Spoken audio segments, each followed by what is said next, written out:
Whoa, whoa, whoa, it's Sunday and you're with the Brunch Busters. I want to have that team. I'm Bobby Munson and the man.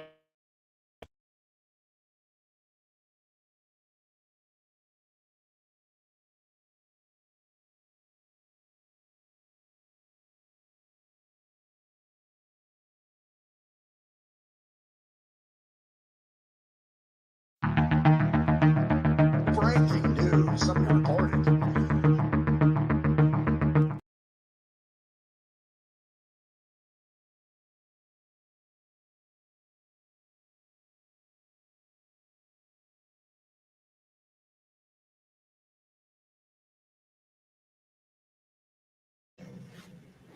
And I see we've got our good friend Alex in the chat. That Ecto guy can't hear it. Can't hear me. That might not be good.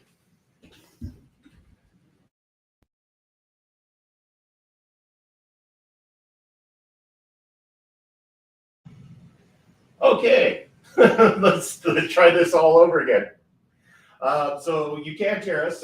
Thank you for letting us know, Alex. I appreciate that. This is Bust. We are broadcasting live from the Senator Hotel in Saskatoon, Saskatchewan here. For the first time ever, both myself and Chris Parrish are broadcasting from the exact same place because we got to hang out in Saskatoon last night for Prairie Pro Wrestling. So this is officially the meetup. What a night we had last night, man. Yeah, it was a good experience. It was fun just hanging out with Bastard front row, getting all the beers in my system. That was nice. Yeah, that bastard's quite the party animal. It's probably why he's not with us on stream just at the moment here. Anyway, he's trying to shake off that hangover from last night's event to last night's beers and everything. Oh, speaking of the bastard, look at this. It's like he heard us talking about him. What's up, boys? You feeling a little rough today, buddy? You were looking a little bit down a bit last night when we drove you home, that's for sure. Well, we're not going to say kill. Bastard, you just got perished. He sure did.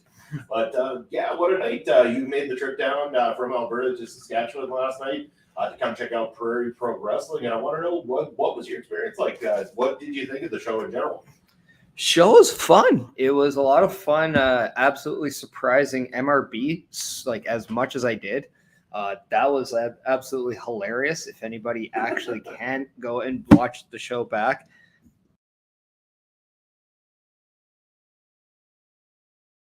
For us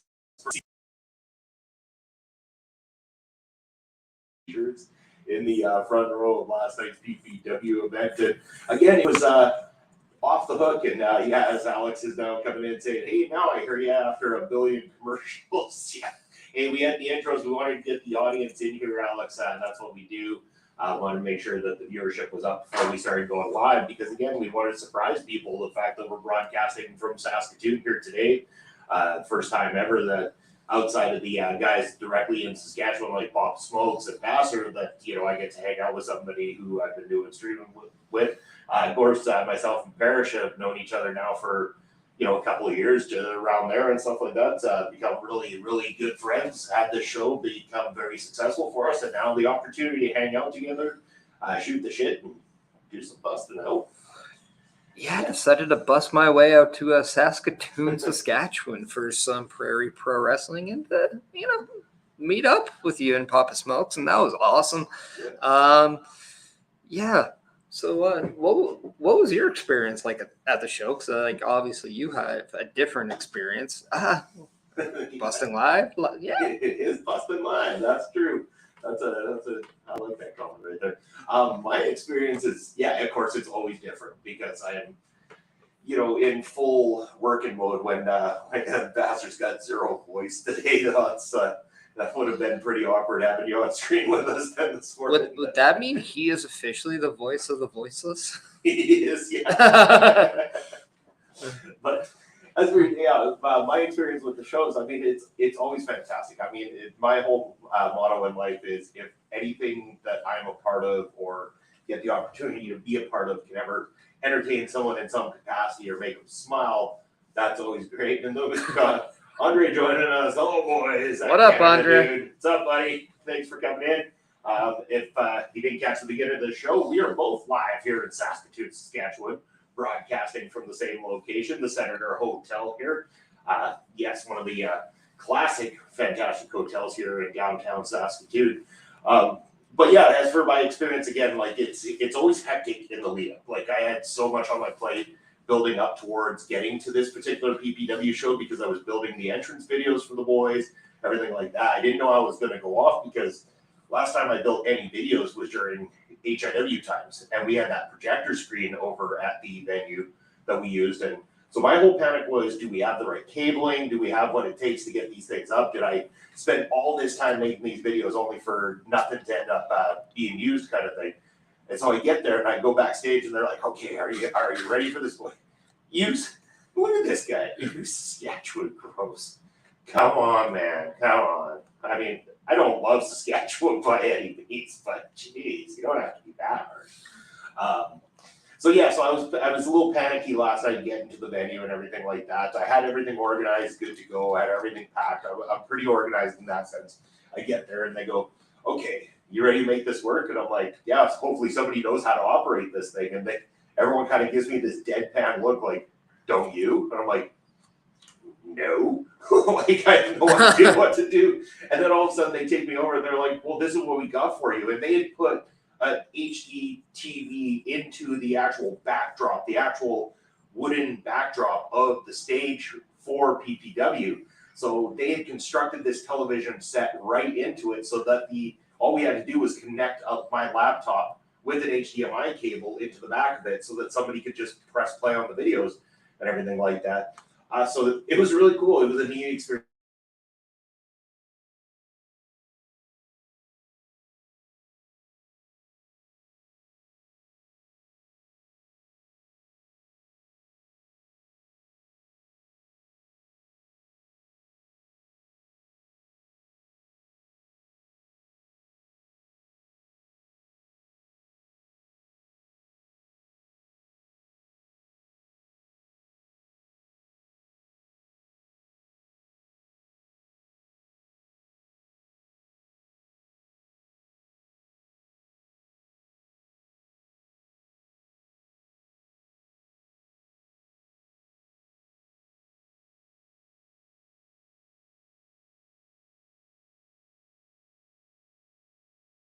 In professional wrestling this week. Also let us know, join us in the chat, get your comments, your questions, anything like that. But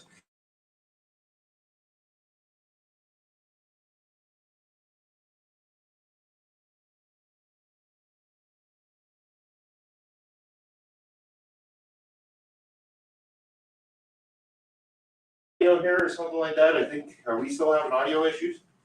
Maybe if I turn on my microphone, will we pick it up better now? Or are we getting feedback? I think we're okay. I mean, can everyone hear us? Okay. Alex can hear us. Chat, let us know if you can hear us. Back again. Okay, all right. Sounds good. I don't know where we left off, but this is the first time we're doing this live. We're gonna fuck up. It's just the way it goes. You know, when the phrase "this is my first day," yeah, kind of. We don't do this stuff live in the flesh a lot, even though we're not really, whatever. Don't put me on. I kind of want to put you on. But it sounds like we need an in-person producer. Well, you know, shows are starting to get to that point where producing is getting kind of difficult. And we know how I am with buttons. That's not usually a great plan by any means. We also have to learn to like do test runs. So that would be something like if we just didn't decide to go in dry.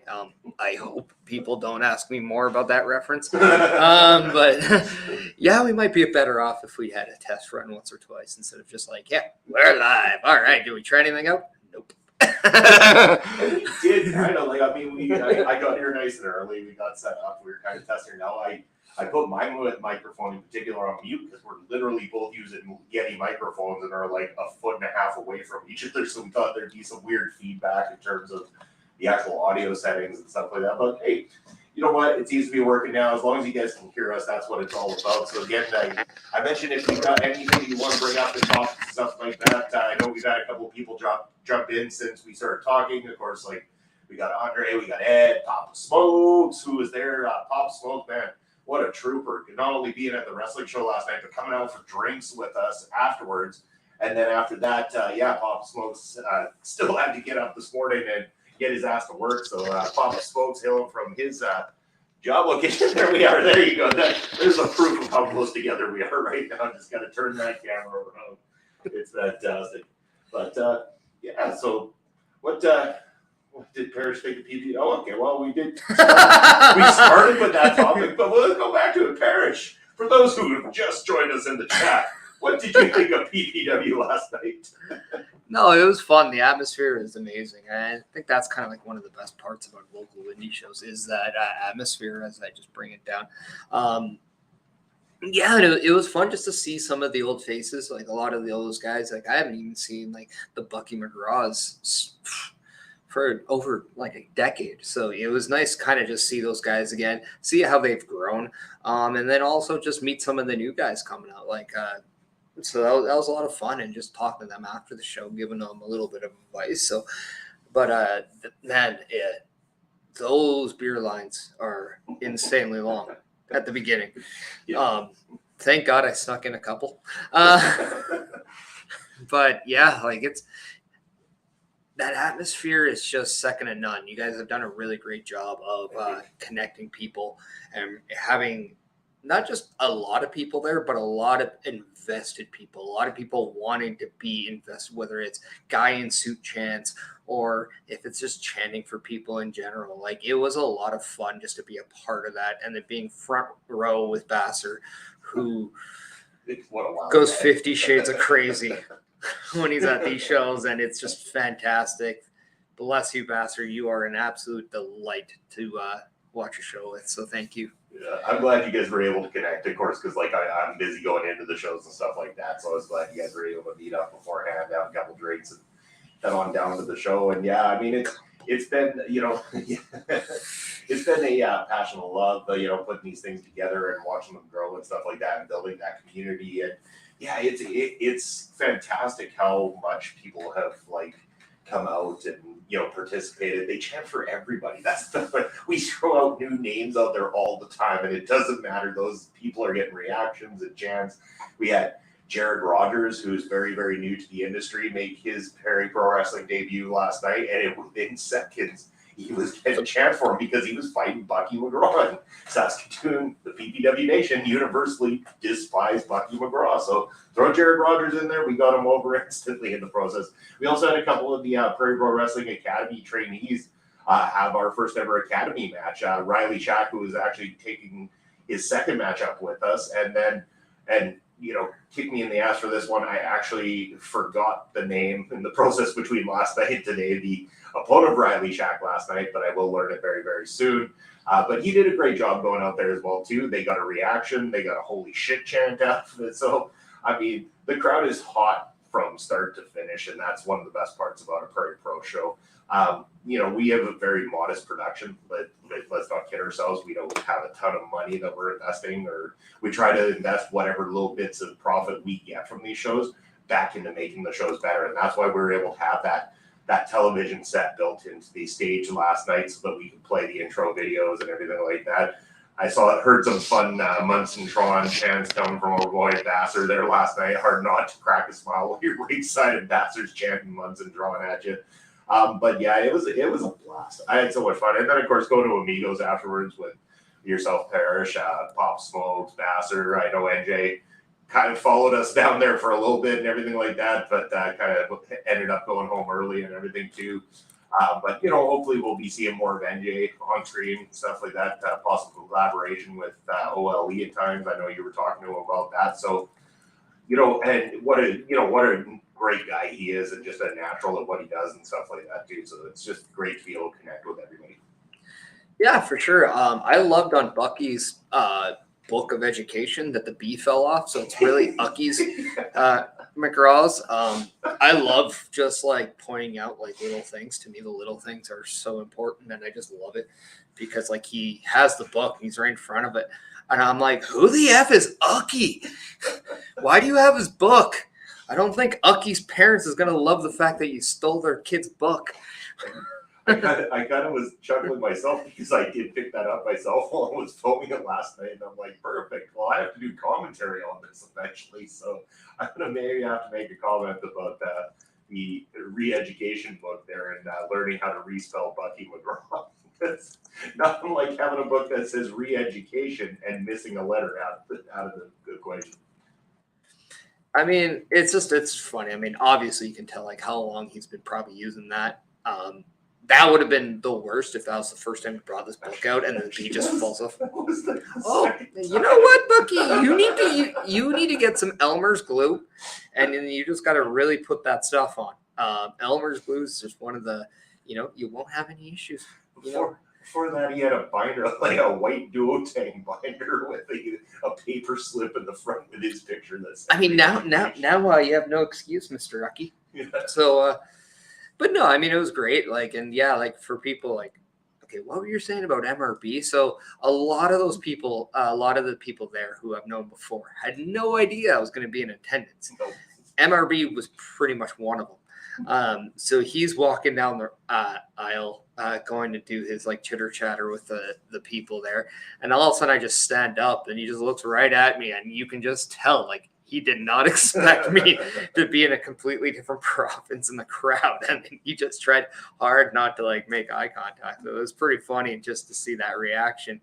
But yeah, I mean, seeing him and his brother, like it's different because I don't get to watch a lot of their tag stuff, and I don't really watch a lot of the stuff as of late, just because I mean, given the venues I was in, it made it difficult to watch shows at time. But yeah, I mean, the Rhinestone Cowboy definitely has evolved, definitely has grown into a more complete performer. You're seeing the confidence just grow with him.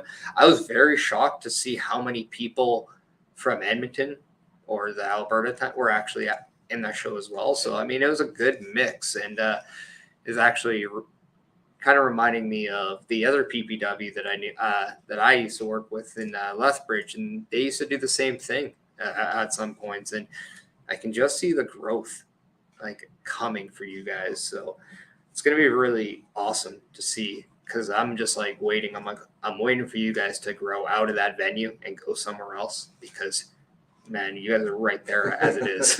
Well, we were definitely right there last night because, I mean, bringing in 300 people, like, I mean, we're at the limit at this point. The only scary part is that a lot of people say, when are you getting a bigger venue? When are you getting a bigger venue? It's like, well, if we get a bigger venue, it comes with bigger costs. It comes with the fact that it's not going to be as tight-knit because we're going to have people a little bit more separated and stuff like that. So the general feel would be a little different. We might have to force seating to certain areas just to fill it out for the cameras and stuff like that, so it doesn't look so empty. And then, of course, it's finding a place in Saskatoon, and that's the difficult part. Not a lot of people realize is that Saskatoon isn't like a hotbed for venues or anything like that when it comes to booking wrestling shows. It comes at a cost, and the venue that we use right now is a reasonable cost that doesn't, give us a lot of hassle about what we're putting on there or anything. Other venues, we're looking at doubling our money or more in terms of what we're spending. So if we do that, then we have to start looking at the ticket value. Like, we've been offering tickets for $15 ever since we started this company. And at that point, we would have to start telling people, and it's tough to want to go, hey, you've been paying $15 all this time. How about $30? And don't get me wrong, some people do. For reserved seating at these shows, people are paying $30 a ticket. But is it going to hurt the audience is what it comes down to. Is it going to kill it off a little bit if all of a sudden we have to pay more to compensate for those increased costs? And then does it start taking people away and then put us in a negative spot? Because if we try to pull a trigger on something like that a little too fast, we could end up being a detriment to the rise of Prairie Pro Wrestling at the moment. And I think right now we're riding a high, and I think we want to keep that going.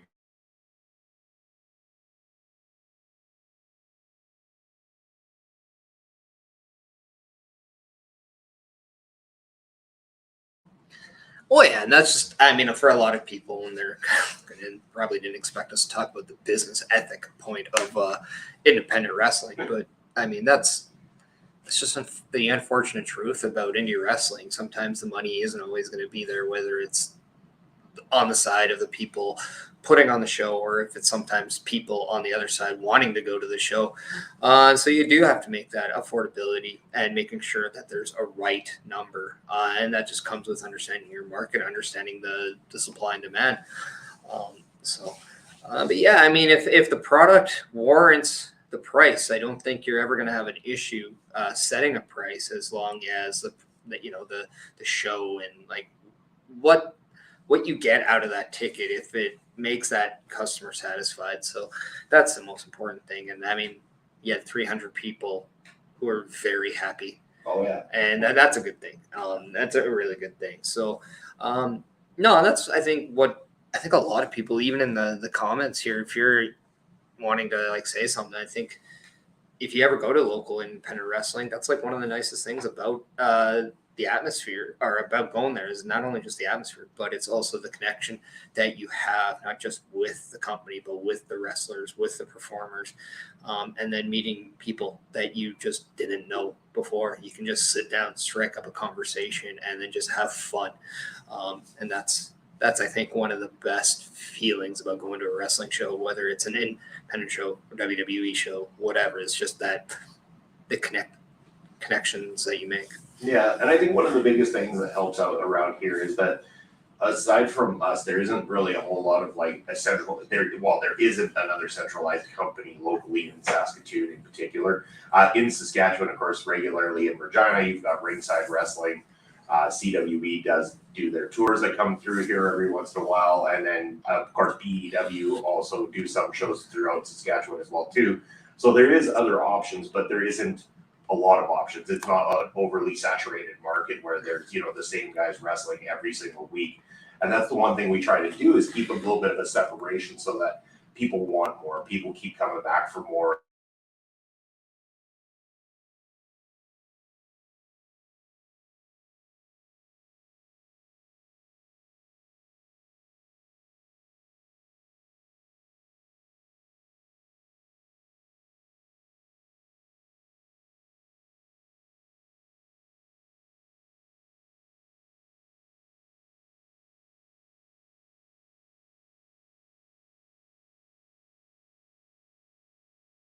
OLE!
Percent off those orders. I just realized I did that whole thing muted.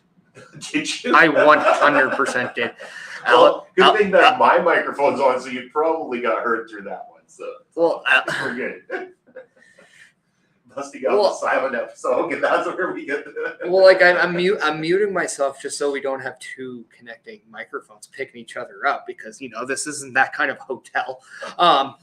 Oh, and actually, yeah, no, mine's actually muted as well too. See, there we go. Now, Yes. So if you guys want to go back and play that again, we'll just be like, we here also understand working relationships. If you go to rogueenergy.com, use the promo code OLEPOD, save yourself 10% off an order, because they got a lot of stuff going on. If you're in the States, get those energy drinks in cans. only in the States, though.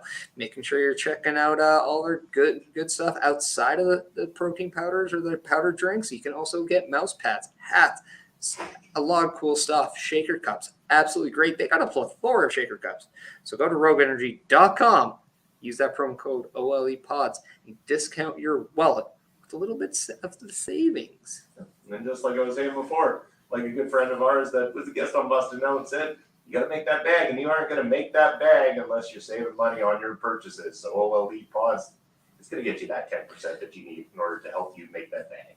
And you can't save that bag if we have ourselves a fucking meal. Yeah, that's right. Oh, man. Now that whole having a producer thing sounded more tempting by the second. But a little late in the show for that one. So we'll keep trying to make this not the silent episode moving forward. You don't want a Charlie Chaplin the fucking episode of Busted Out here. Well, you know what? I have a feeling people aren't really getting the Rogue Energy flavor, so I'm gonna give them a little video to show them what they can get. Videos are good.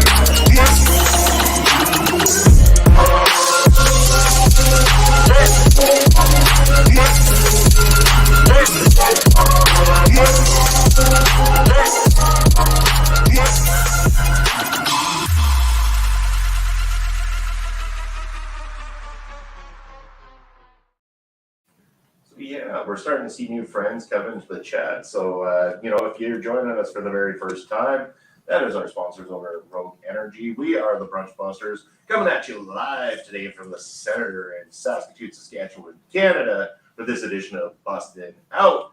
If you're joining us for the very first time, whether it be on OLE's Twitch channel or OLE's YouTube channel, make sure like, follow, subscribe, sub, anything that you can do to help grow this channel. You guys have been absolutely amazing at doing that so far.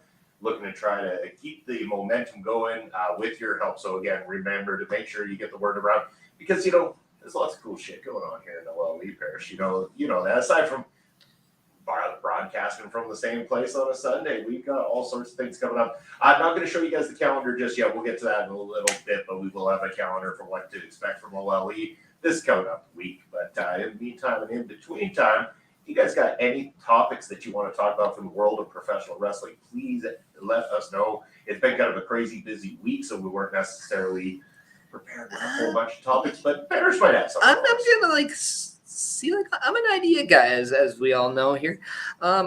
This one, because it's slightly kind of gonna teeter over what we have coming up, but at the same time, it is a topic because it's hard to talk about pro wrestling right now and not talk about the things that are coming. As we all know, WWE is scheduled to have a draft starting this Friday.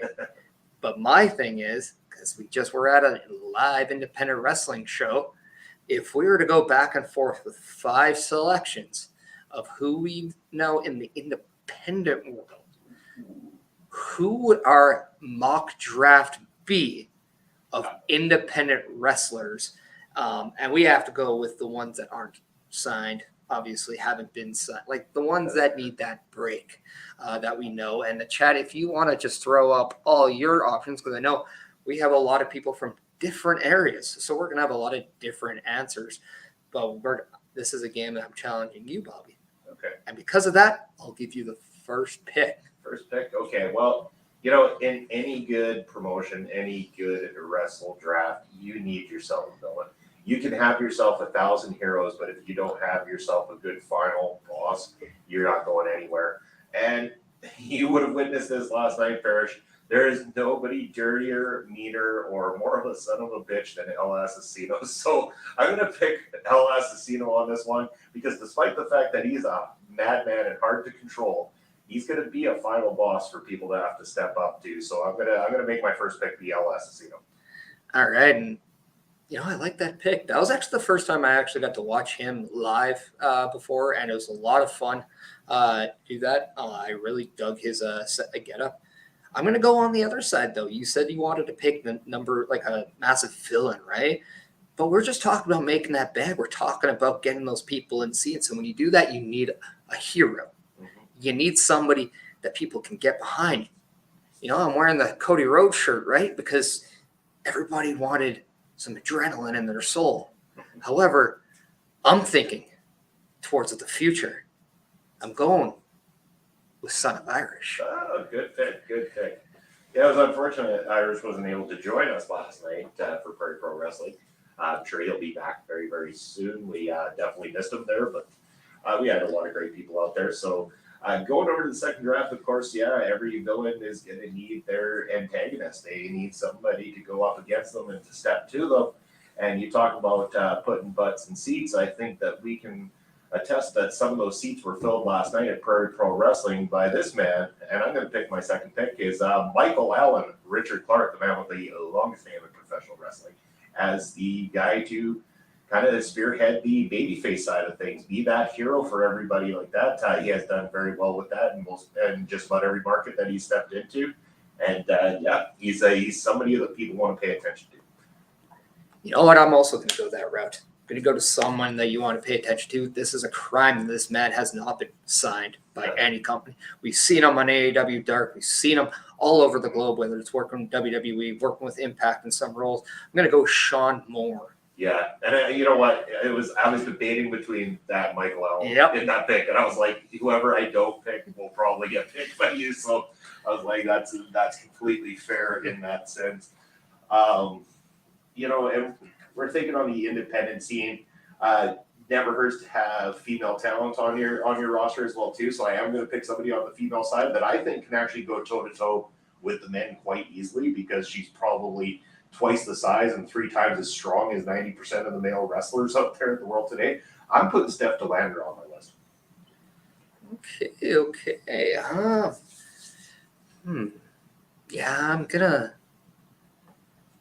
Who would I put? You know what? I'm not gonna do a forced pick. I know you just made your first female selection. I'm not gonna pick one just because you made one. I'm not gonna go there yet. I'm not gonna get played in the own game that I just created here. So what I'm gonna do, I'm gonna choose someone who I think is a little bit underrated. Someone who's I don't think gets the love. I don't think enough people understand how good this man is. He's done a couple tours with Pro Wrestling Noah. I'm going to go over to the other PPW. I'm going to go with the PPW heavyweight champion, unless he lost it at the last night's show because I didn't know. I'm going to go with Kyle Sebastian. Nice. Very good pick. Yeah, very good pick. Speaking of PPW champions, for my fourth pick, I could have picked our PPW champion. This guy, just because I'm picking him fourth, is no detriment to what he brings to the table. In fact, he is another one that should be right up there as the main boss, super boss, end boss type guy. I'm talking about Sheik Akbar Shabazz, and this guy is got all the tools. There's a reason that he has been holding the title for Prairie Pro Wrestling as long as he has. I mean, dude made a little girl cry last night, and he gave 0 F's about it. At the same time, in fact, he cut a promo on her afterwards and talked about how he has no time for crybabies. She was legitimately destroyed by Sheik last night. It was, I mean, I hate to laugh. I mean, poor little girl. She's only about 5 years old, but he didn't give 2 shits about it at all. He took that heat in well. Ed, we kind of mentioned that this is an Indy draft. That's why I said, let us know in the chat who you have, because we're all going to have different answers. Yeah. I mean, I can't really or say much about the American indie scene because I'm not an American. Hey, I put Steph DeLandre on the list, and she's Australian. So I mean, that's true. But just because, Ed, you challenged me by doing another Canadian one, I'm going right back to that because I like to represent. That's right. I'm going to go with who I thought the star of the show was from a performance standpoint. I'm going to go with the thickness, Reed Matthews. pick, man. Bickness did a great job last night. This is the first time that he stepped into a Prairie Pro Wrestling ring, so I was glad to get to witness that opportunity as well too. And yeah, I mean, like you said, star last night, certainly. His work rate was fantastic. He worked the crowd beautifully. It wasn't the match that everybody was chanting, holy shit. It wasn't the match where it had a bunch of spots, but it didn't matter because the way he worked was that much better and smarter at times. And that's not to take away from anybody else. He didn't need the big spots or anything like that to really get the reaction from the crowd or get work in the crowd, because he knew exactly how to have them eaten out of the palm of his hands. And so that is a phenomenal pick right there, if you ask me. Just trying to have a think right now. Who would I pick for number 5? Because this is my final pick of the draft, and I gotta add some meat to the matter here. Just trying to think who we've got that might make for an excellent choice out there. You know what? I mean, you always gotta, you always want to bring star power to the show and stuff like that too. And I think that in drafting this person, along will come this person's friends too. So while I'm picking them as an individual, I'm pretty sure that their friends would follow suit and join my promotion afterwards. And I'm going to put Michael Richard Blaze on the list. I've known this guy for a long time. He's obviously got a lot of work experience that he brings to the table, so he can help in that vein. Obviously, people know who he is. They've seen his TV spots, whether it be WWE, NXT. He's been all over the place, AEW, stuff like that. Like, I'm pretty sure he's not AEW. I could be wrong. Probably wrong. No, he trained people that have been on AEW. That's a better way to put it. But yeah, Blaze brings a lot to the table, and I think that he would make a great addition as well too, and help to put the people in the seats. Yeah, and I think that's going to change once AEW reaches Edmonton in July. But here, I'm seeing what you're doing. You chose the head of the Clandestine Society. I did. So I'm going to choose the money of the Clandestine Society. Oh. I waited for my woman. I waited. And if I'm going to have a successful business, if I want to make sure that I'm picking the right price for those ticket sales, I need to check with my accountant, my Taryn from accounting. That is who I'm picking to round out. Just that way, now we both have Clandestine Society members. That's right, you do. Now we've separated the Clandestine Society, so it'd be harder for me to pull Taryn over to my side, but hopefully Blaze will at least bring the Rhinestone Cowboy over to our second set. Talk about the Rhinestone Cowboy. Like, he really is picking up some steam in Saskatoon. The people love the shit out of him. I thought it was great when Blaze and Steven won their matchup last night, and Steven decided to climb the barricade and start dancing through the entire packed audience that was there last night. What a phenomenal, great thing. Everyone high-fiving him, and I could tell that Steven was having the best time that he has had since coming to Prairie Pro Wrestling last night. He really was embracing the audience, loving him. And I thought it was fantastic. It was such a great moment, not only for the fans, but also for Stephen Grow last night. I mean, this comment right here, but we had to go with independent. And to be honest, isn't this what people say when they have like a parent branch or a sister branch? And Ed's been making some picks here. Ed, you could have come on, man. You said don't add, but you could have come on and made some picks with us. But you know what? I think Ed's going to be making some picks coming soon. I've heard a rumor. And that's the thing. So I do this because, it would be a good time to kind of play what we have going up soon. But it's also to kind of let people know that tomorrow, right before Raw Watch Along, myself, Ed Fries, and Tom Collahue will be doing the very first ever OLE Mock Draft as we represent Raw, SmackDown, and NXT. And you're like, well, what? Yeah, in our draft, we're pretending that NXT is the third branch that we really wish it would have stayed and not becoming that developmental. But nonetheless, needless to say, with that being said, as I finish my drink. Mock drink. Yeah, mock drink. Yeah. Make sure you're checking that out on here, whether it's the YouTube or the Twitch channel. But we have Ed, who is the voice of the NXT show, where you can see every Tuesday night. I am on the Raw Watch Along, therefore I'd be with the Raw. Tom Collahue does his Friday night SmackDown watch along, so he is assigned to Friday. And we'll be doing a mock draft about who to select for this draft, because who doesn't like mock drafts? People, don't tell me you're a sports fan and never played fantasy sports at all. It is one of the best things to do. So let's play that calendar. it says he's currently creating the list of draft eligible mock drafts as we speak. Yep. Yeah, and it's going to be a lot of fun. And hello, Astrid. Astrid. How are you? Good. I would it be good afternoon? Astrid's time now, I believe. He's a couple hours ahead. Yeah, it's got to be afternoon by then, right? I mean, we just saw Ed and Astrid. They are the voices of the NXT show every Tuesday. And if you're like, oh, cool, what is that? Just check out this calendar. You'll find it.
Going on this week in OLE, a lot of great things. A couple of things to note there for you guys.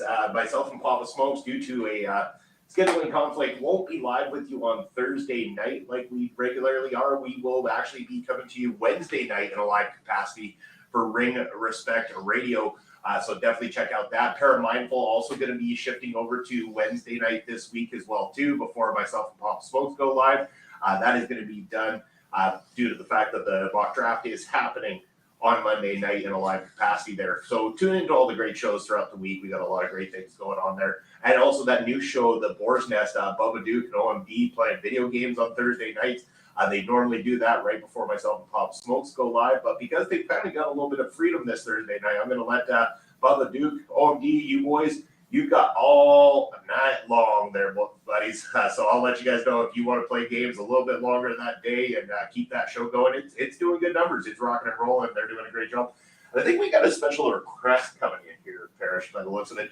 I think Ed was wanting to see us kind of do that Astrid pose side by side. So I'm just going to make a quick maneuver here.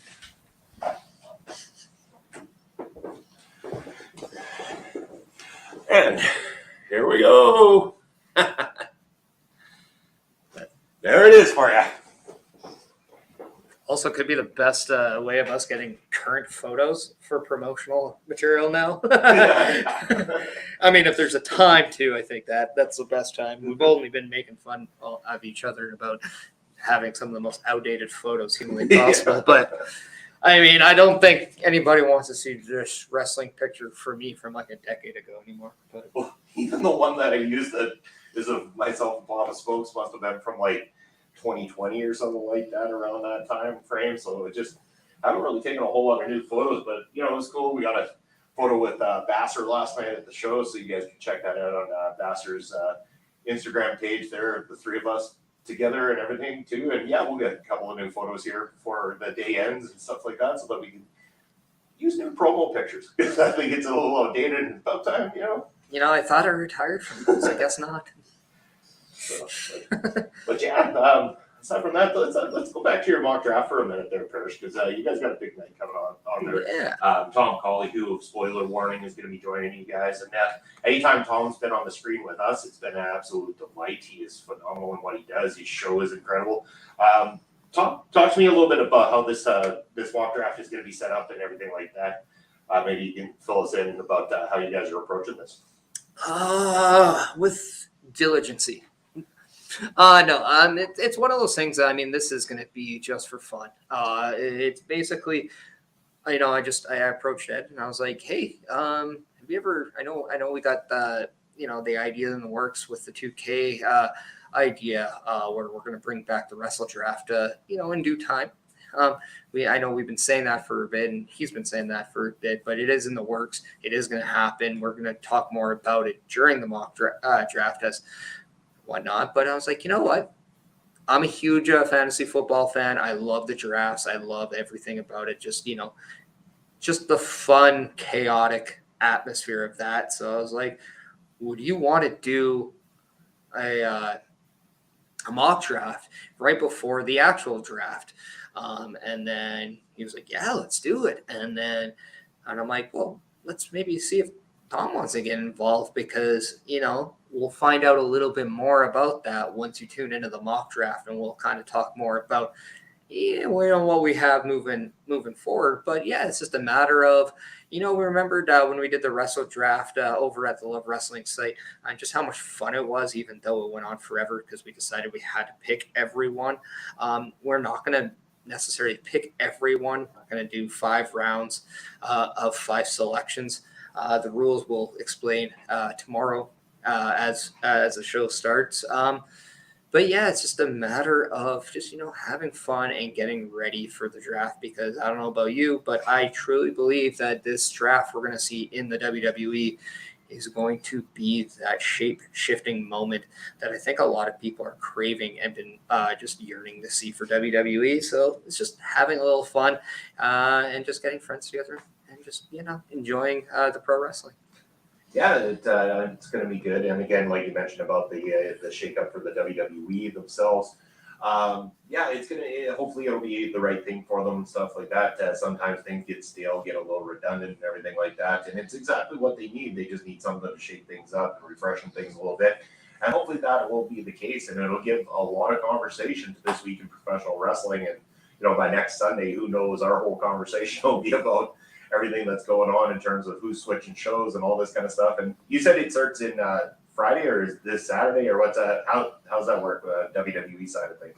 The draft for WWE starts this Friday. Okay. And I think it carries over to the Monday Night Raw following. That's the thing. There's a lot of unknowns about this, and I think that's what I personally love about it, because I don't know about you, Bobby, but I love not knowing every little detail about every little thing about my wrestling programming. I like that organic surprise. I like that being on the edge of my seat, in this case, my hotel bed. But at the same time, just being that fan and just letting my instinctual hope come out, and because that's one of the purest things you can have as a fan is that hope, and I truly do hope, and I do think that this draft is going to be just a lot of fun for a lot of people. So I'm curious to see what happens, because if Triple H is fully in control of this, I'm very curious to see how WWE is going to be shaped up for the future.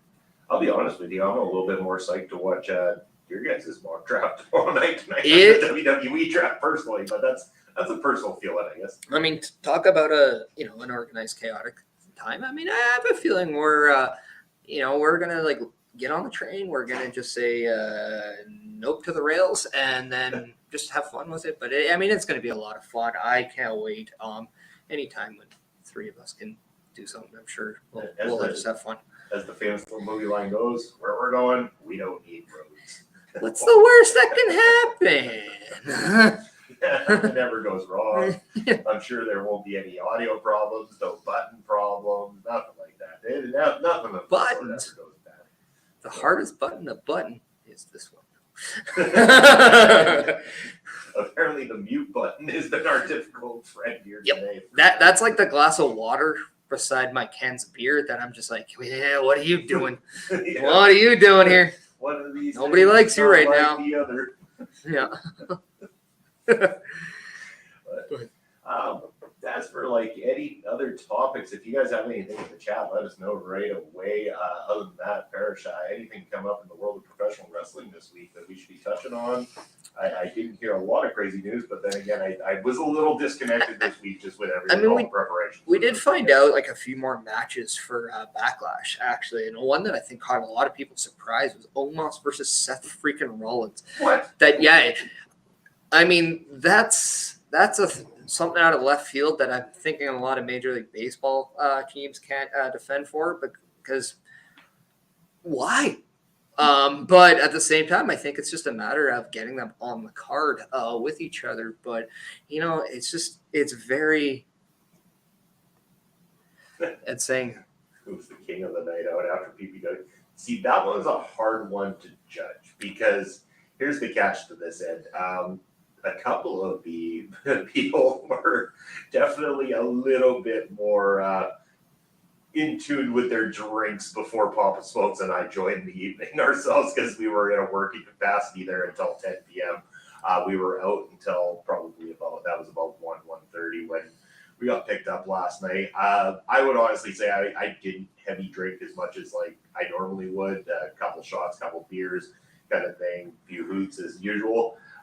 So I was definitely not in any rough capacity myself personally. Papa Smokes is a damn trooper because, like I said, that guy not only was out and having that many drinks with us, but he also got his ass up and over to work here this morning for 7 a.m. So he was already working by the time I was trying to drag my sorry ass out of bed to get ready to come on in to do the show today. Yeah, and we all walked out. So, I think that's like a tip to the cap. Isn't Basser always the king of PPW? Yeah, even afterwards. I'll give the crown to Basser. I'm going to say Basser wins the night. Well, and that's, who is the king of the night? That's just the thing. But is he saying the night out after? Yeah, because, I'm also thinking of like, this kind of was like, who would be our king of like, in terms of like, who is our, top crown performer, I guess. I thought, I don't know. Who do you said the MVP of the night was during the show? During the show, just like you said, Thickness came in. He worked the crowd extremely well, so I thought that was fantastic to see. So I would say king of the night in terms of the actual performance. But I would say, I got to give to newcomer Riley Shack. It's only his second match out. He's got a long way to go. Don't get me wrong. The guy is very, very, very green, but he is a really good dude. I think the more he develops the gimmick, the more people will start to pay attention because this dude's got he's got nice long hair. He's into heavy metal music. He's got a decent look about him and stuff like that. He's a sizable boy too. We're talking about he's about 6'2", 6 foot. He's around my height. He's very close in height to me.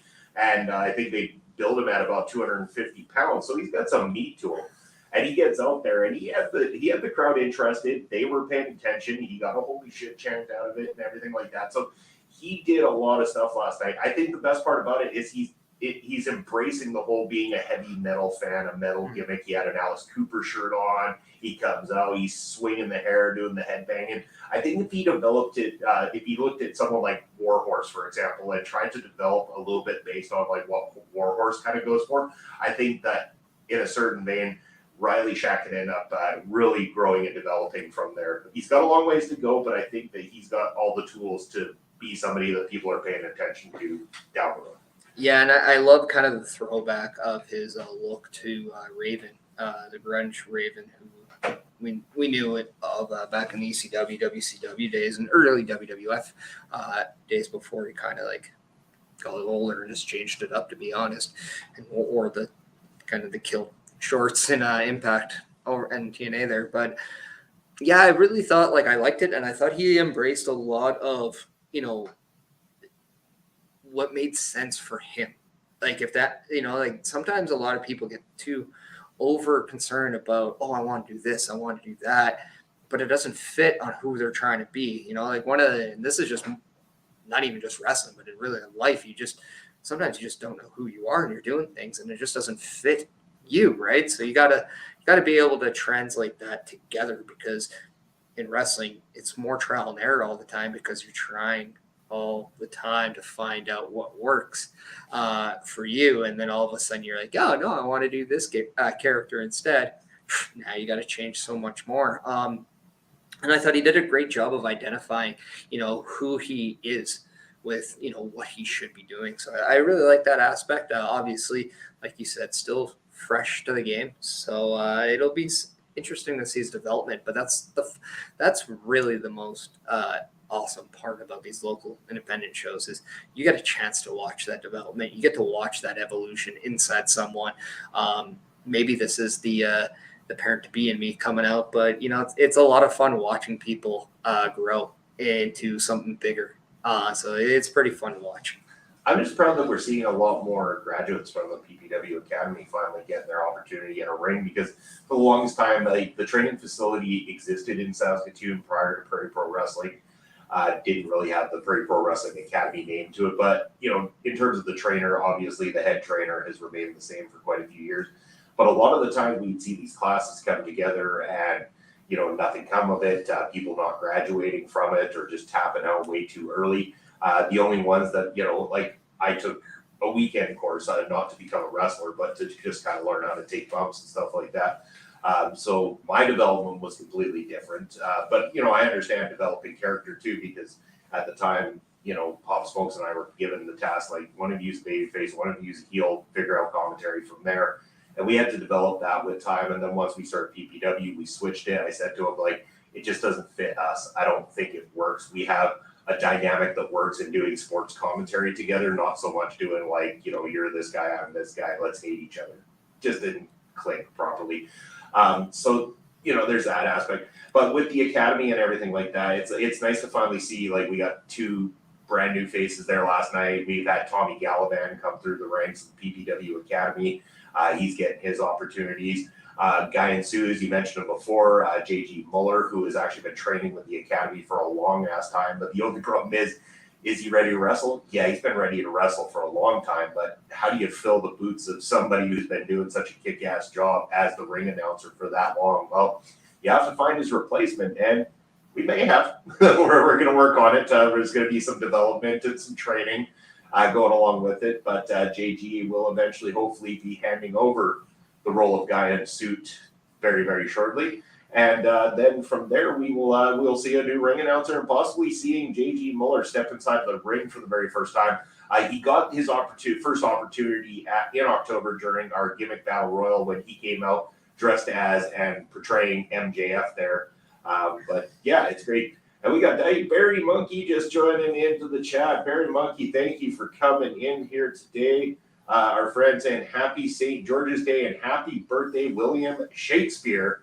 And hello, everybody. Yes, happy birthday, William Shakespeare, great play writer not our time, of somebody's time, a long time ago. What do you mean, man? Literature is everydy's time. It's everybody's time. St. George's Day. You can't put an age on learning.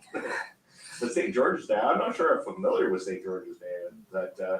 Does that mean I'm supposed to be having a holiday? I don't get holidays. No days. Do I get more money from work because of this day? That's no, it was just funny as we were talking about Miller there, and I'm just like, we called him guy in suit, China guy in suit. Now he'd be guy in gear, so he could be the gig. Yeah, he guy in gear. I mean, that's it. I like it. I mean, we're all looking to get gigs, so I mean, he could be the gig. Yeah, and he's such a great dude too. Like, I remember it was a year after I took my weekend camp that he come in to do his for the very first time. It was quite hilarious because I already knew kind of what it's like stepping in there thinking like, okay, well, I already do some stuff here with the boys, so I can just walk up and start talking to them. And when you're coming in as somebody who's taking a training of any kind, whether it just be a weekend camp or you're planning to do full-time training, you don't have the same privileges you do when you're at the show and doing any capacity.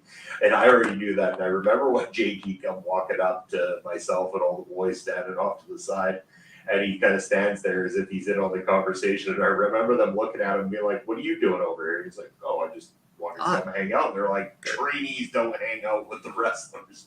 Get your ass over to the other side of the building. And just look on his face as he's walked away. It's kind of like dumbfounded by it. And I'm like, you poor bugger, you don't realize what you're getting yourself into here today. But, I mean, just like a lot of great people, he he ended up doing really, really well and sticking with it and everything like that. And Barry Monkey coming in, St. George is the patron saint of England. He's famous for claiming he killed a dragon. Satan hoods were easier to achieve back then. Yeah, and I mean, you think I know that, seeing my family's from England, but I have no idea. But it's an English holiday. I'm calling the boss tomorrow. Shame. Respect Shame. respect my heritage and respect my authority, boss man. Yeah, no. Needless to say, happy St. George's Day for everyone, and hopefully your George's Day is as pleasant as ours, as we are the Brunch Busters, and we're live over here at the Hotel Senator. Yeah, and Bobby, we're talking right before we kind of went off the rails with one of Ed's question about PPW and the King there. We're talking about the Backlash card. Yeah. Talking about Seth Freakin' Rollins and Omos. What is your reaction to that matchup? Because also announced is Rhea Ripley defending her SmackDown Women's title against LWO's own Zelina Vega. Okay, interesting. Both those matches I just kind of look at and go, why?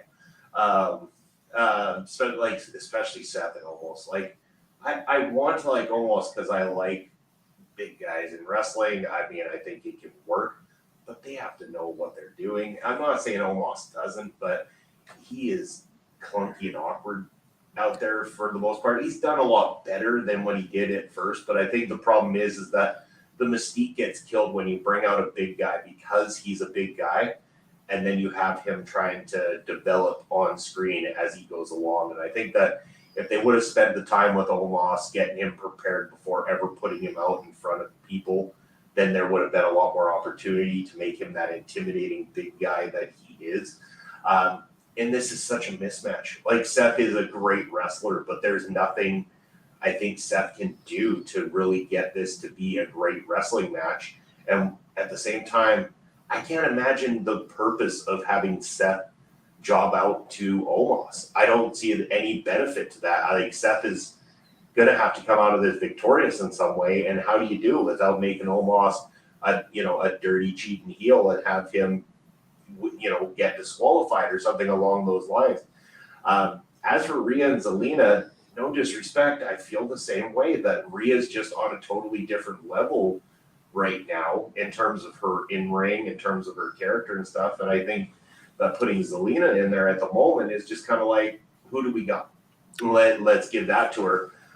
You're putting Becky in this big feud right now with Trish Stratus and giving all the highlight to that. And after Rhea really sold the show at WrestleMania, I feel like it's a bit of a step down. And again, no disrespect to Zelina. I like Zelina. I think that she could be a lot better, but I think it's the way that she's been marketed and given to the WWE audience right now that makes me go, why? But Ed saying Zelina versus Rhea is fantastic for this crowd to see a story about their girl from being able to challenge for a title no matter if she wins or lose. Okay, I mean, it's fair, and I understand that reasoning and stuff, Ed. I just look at it from a point that it's like, that seems like that's all they're doing it for. If you see where I'm coming from on that one, and it feels like they haven't done enough for Zelina in order to make the investment in this matchup seem like it's anything more than we're throwing her out there.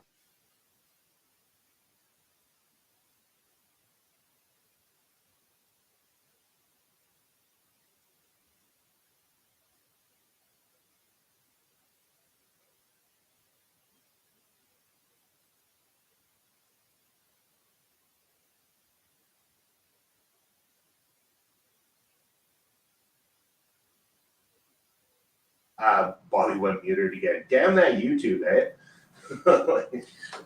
Yeah, no, and like as Ed was saying, like I don't hate this matchup. I'm more curious on like the why for Omos and Seth, but the women's, like as you're saying, like yeah, have Rhea as that dominant champion.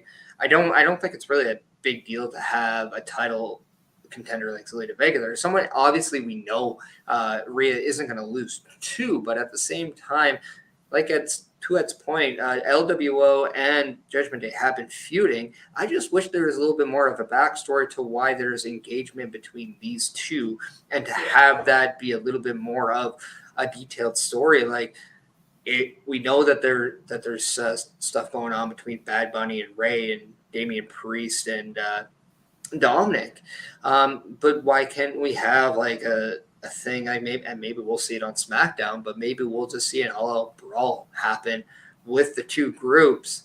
But it's, maybe the show ends with Rhea and Zelina Vega going at it. Maybe we see Zelina Vega get some sort of up on Rhea to close the show, just to give her that credibility of being that contender, because I don't think anybody's going to think Zelina Vega's walking out of Puerto Rico with that title. However, it would be nice to have a little bit more of an emotional investment into why this match is happening. And I think for me, that's the only thing I want. Again, you can give me that with Seth Rollins and Omos. I just don't care, because that's not a matchup I want to see. Why can't you give me like Seth Rollins against Austin Theory again? I'd rather see that. I just rather see something else. To me, this isn't a good match for Seth Rollins, because I like to see Seth Rollins and guys that go more of that, faster pace, that in work schedule, like maybe an All Elite or something like that, and give me like Omos and I don't know, another big guy, like whether it's, you don't want to see Bronson Reed. He's doing his thing with Bobby Lashley, and oh my God, is that match going to be fucking sick? But, they got to find something for Omos, and I just don't think Seth Rollins is that answer. Yeah, and I agree with you there. I'd rather see something different out of Seth Rollins for sure. And, going back to the Zelina thing, and again, I 100% agree that the problem is, and you said it before, is nobody believes Zelina is walking out as the champion. But I think the problem with professional wrestling today is that when you don't build people up in a way that there is that little bit of doubt, especially the lead up to this event. I imagine this is coming up very, very shortly here. And we've got no belief that Zelina has a chance in hell against Rhea, where at least if the promos or, maybe attacks or anything that led up to it, a couple of really strong victories from Zelina over the last couple of weeks would really make that level of disbelief going into it, that maybe there's that slight chance that they would pull that kind of trigger. And that makes a wrestling match more intriguing to me. And I think that that's the only detriment to Zelina and Rhea right now, is just nobody in their right mind believes for a second that Zelina has a hope. And I think that's where it kind of falls flat for me. If they gave me something else in that build up to it, for sure. Because like I said, I like Zelina. I like Rhea a lot. Obviously, I think Rhea is probably one of the best in women's wrestling at the moment. She's definitely in the top 5 for sure. So I get it. I understand, but I don't get Seth and Omos. And I probably will take a piss break during that matchup. I guarantee I'll take a piss break during that matchup, because I just don't like Omos. I like big guy wrestlers, but I don't like Omos, because there's just nothing for him there. Like you said, like, what do you got? Brock, he's done that one. Bobby, he's done that. Or he kind of did. Or no, he hasn't done that one yet, has he? Is that officially been one-on-one yet with those two? I think they've had a match, if I'm not mistaken. But that's just it. Like, I'm not, like, if they have, it's nothing memorable. Like, you're not remembering this. No. And I think that's an issue with Omos that I'm having right now. It's like, he does a lot of things. And yes, he's legit. Like, I actually don't think Omos is that bad. I think it's just what he does, I don't care enough to remember. And I think that's just it. Like, he's almost that, silent fart that just, brushes off in the wind. But there's nothing wrong with it necessarily. It's just, he doesn't leave that lasting impression. No. And that's the problem. That's probably the worst analogy I can give, and that's very disrespectful to Omos. But at the same time, like, I'm just trying to make that analogy that he needs to be more remembering when he does something. Yeah, and especially with big guys, it's like, if you're going to be a big guy wrestler, great, but it's like you got to bring a little bit more to the table in order to stand out from the pack. People talk about, a guy like Andre the Giant. It's like, well, he didn't really bring a lot in terms of moves or something to the table. And to that, I say, like, you might be as ignorant as I once was when it comes to Andre, if you think that way, because I kind of had that mentality too, because I remember seeing Andre at WrestleMania with Hulk Hogan. I remember that Andre the Giant, that run of time. If you actually go back and watch Andre the Giant prior to his WWF run back in the day when he was working in the territory scenes, when he was working over in France, whether it was when he was working in Montreal for that matter, he was not only a big intimidating dude, but he has a massive wrestling background. And I'm talking like Matt Catch Can style professional wrestling prior to stepping into a ring in the pro wrestling that we know. And Andre used to have very, very strong competitive wrestling matches prior to his WWF run and doing the more entertainment side of things. Yeah, and it was also a different time back then too. Like, he was such a rarity, whereas, seeing big guys now just isn't that rarity. They have to do something more because being big isn't different. It's just unique. But like back then, it was just like, oh my God, like, he's 7 feet. He makes a Coke can look like an ant in his hand. It's weird. It is scary. You don't see anybody else like him. Nowadays, it's not out of the world to see people that are tall or people that are athletic and tall. I mean, go watch any high pro sports league. I'm sure you're going to find some behemoths there that can move. But it's weird. It's just weird. To me, it's just more, he has to do something in ring to be more remembering. I need him to, have a move that, associates him. Like, at the very least, like, you can say what you want about Baron Corbin, but that maneuver he does, like, it's just so good. The End of Days is just such a great move, to the point where, okay, at least you're going to attach the End of Days to Baron Corbin. There's no move you're attaching to Omos that you can't attach to somebody else.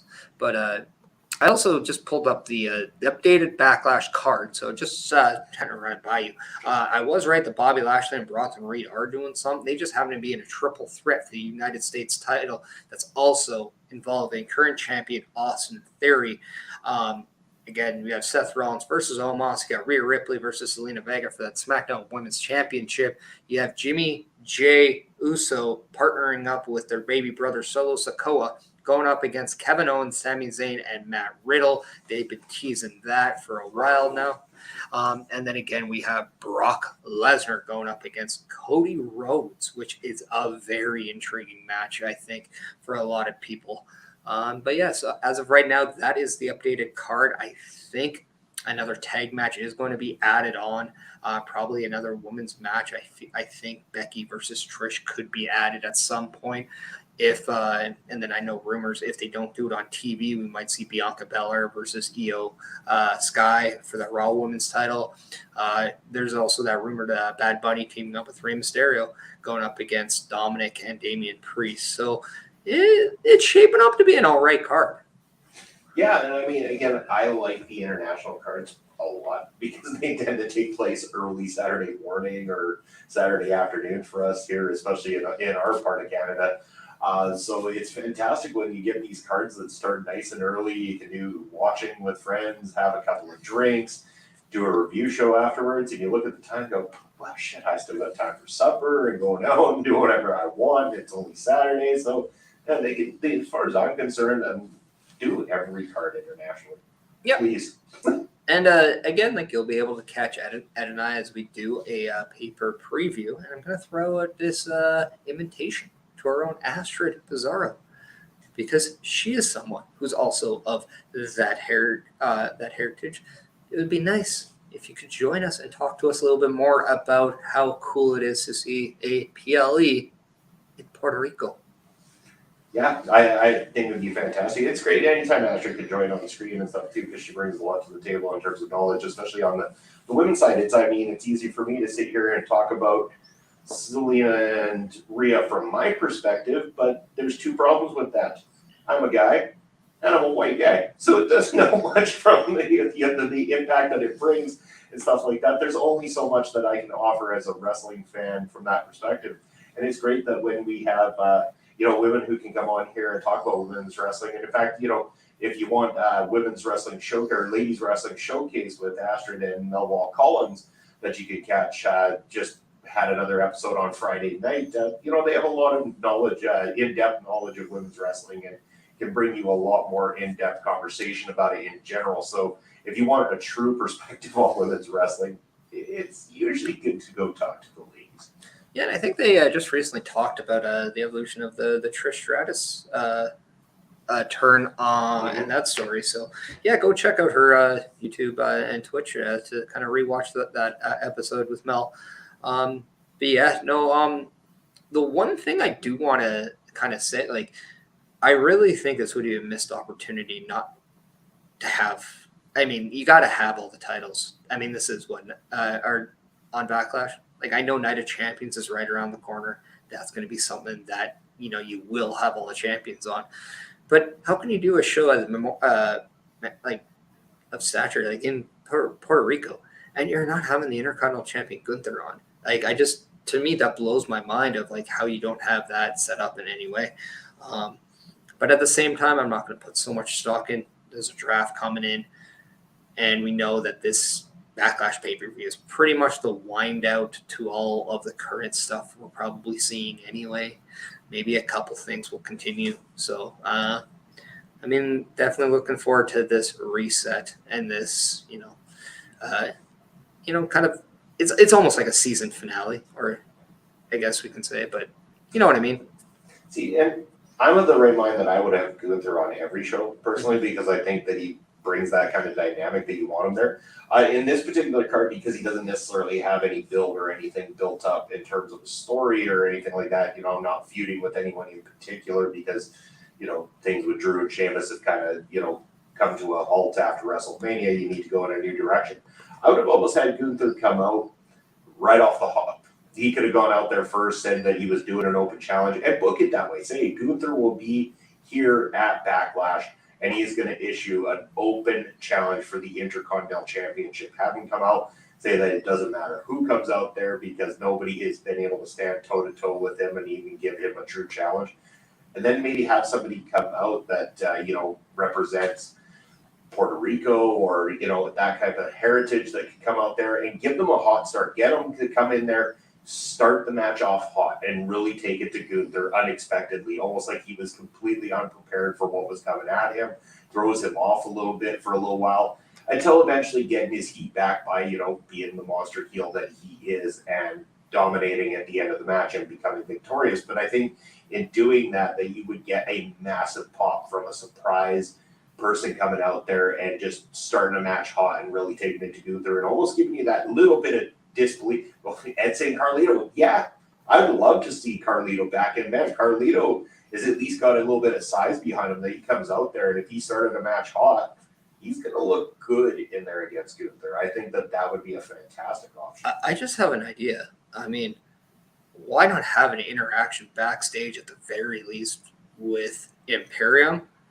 And if you can somehow pull this Los Baricua, how awesome would it be to see Savio Vega, even if it's a one-off, in some sort of capacity at Backlash? I'm not saying necessarily with Gunther because I don't want him to die. But yeah, like I love Carlito. Like I still want to know why WWE just didn't hire him back a couple years ago, like right after the pandemic Rumble. Like, dude, like that.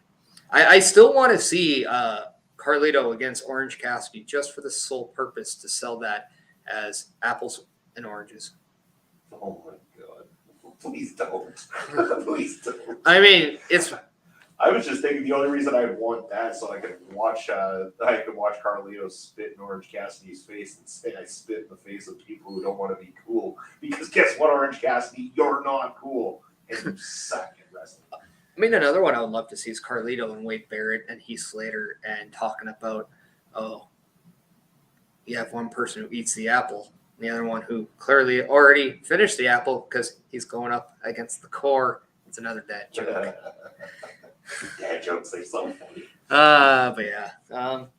No, and that's kind of like, I don't know. Like, I hope that we see a little bit more of those surprise one-offs with PLEs moving forward. I would just love to see WWE do that again. I mean, you got a plethora of people that you just do. That's why, like, in a weird way, like, who doesn't love that? Like this current run with Trish Stratus right now. I'm really gonna be just invested in this match with Becky whenever they choose to do this match. So yeah, it's very interesting to see what they can do, and picking people that are current that can still actually perform too. Like Carlito, like Trish, like it's amazing. Yeah, and I mean, just on that for once, I won't dwell on it for too much. I could have done without the heel turn with Trish. I think that the elbow to the back of Becky's head was terrible. I think that Becky overselling it looked bad on Becky's part, considering the like complete beatdowns that she's taken at times. And one really shitty looking elbow from Trish takes her out for that period of time where she has to lay there and pretend like it actually hurt. That part felt very flat for me, but I think it was brought right back up, and Trish, doing a promo, because clearly she can talk very, very well. She's very extremely talented, and I think match-wise I'm invested. I don't think they needed the heel turn. I think that these two, because of the level they're on, I don't think heel does anything for Trish in a sense, because she's kind of like moved past that whole needing to be heel, because she kind of exceeds what the expectations are of the company and stuff like that. She's popular outside of it, so it's hard to make her heel. I think that in a sense they could have had this match without having to have any heel turns at all. Just the fact that Trish wants to fight Becky, because guess what? You might call yourself the man, but for a long time, I stood toe-to-toe with some of the top names in this industry and stuff like that, and you don't hold a candle to them. So let's go. Let's have a fight kind of thing. And I think that would have written itself without having to have the heel turn. Yeah, I mean, one, I would have just had her chick kick to the back of the head. Yeah. I mean, the chick kick she had that followed was really good. It just ended up being something that followed something. So, okay, the execution of that wasn't really exactly what you wanted. What was it? But at the same time, the reason why I personally like the heel turn is because you're not wasting a feud with Becky with another female right now. You're just kind of saving that after the draft. You're saving that for something that can matter like later on. And I don't think you really need Trish to gain much out of this. I think this is all just to, keep the name Becky Lynch afloat.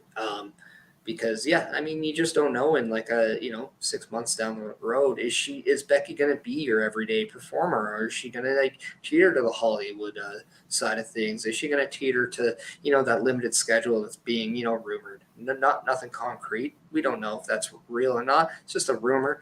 But at the same time, if those changes are to be made with certain people, you do have to prepare yourself, because I mean, let's face it, that just happens in wrestling. We're getting to that age or that time where we're going to see new crops of that limited schedule right now. So that opens the doors for your Bronson Reeds, your Carmelo Hayes, your Braun Breakers, your Austin Theories, Dominic Mysterious, letting the door open for those guys to be more of a focal point of the shows.